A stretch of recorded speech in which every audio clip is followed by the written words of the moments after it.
আসসালামু আলাইকুম বন্ধুরা। আজ আমরা কথা বলবো গরুর জন্য বিশ্রামের গুরুত্ব নিয়ে। আমাদের খামারের লাল বাহাদুর, টাইগার আর কালোজামকে দেখছেন তো? ওরা সবাই মিলে আরাম করে বিশ্রাম নিচ্ছে।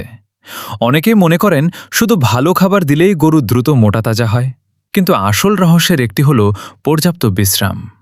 গরু যখন আরাম করে শুয়ে বিশ্রাম নেয় তখন শরীরের চাপ কমে, হজম ভালো হয় এবং খাওয়া খাবারের পুষ্টি আরও কার্যকরভাবে শরীরে কাজে লাগে। এতে ওজন বাড়তে এবং শরীর সুস্থ রাখতে সাহায্য হয়। এটা হলো আমাদের লাল বাহাদুর। ও যখন বিশ্রাম নেয় তখন ওর শরীর শান্ত আর মনও স্থির থাকে। নিয়মিত বিশ্রাম নিলে গরুর শরীর সুস্থ থাকে। ও হলো কালোজাম। ও বিশ্রাম নিলে ওকে দেখতে আরও সুন্দর লাগে। বিশ্রাম নিলে গরুর মন ভালো থাকে, ওরা সব সময় খুশি থাকে। নিয়মিত বিশ্রাম নিলে গরুর হজম শক্তি বাড়ে।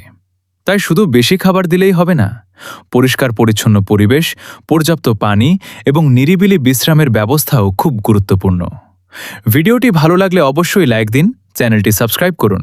আর সবচেয়ে গুরুত্বপূর্ণ, আপনারা যদি জানতে চান আমি আমার গরুগুলোকে কি কি খাবার দিই, তাহলে নিচে কমেন্ট করে জানান। আপনাদের আগ্রহ থাকলে পরের ভিডিওতেই পুরো খাদ্য তালিকা শেয়ার করব। ধন্যবাদ।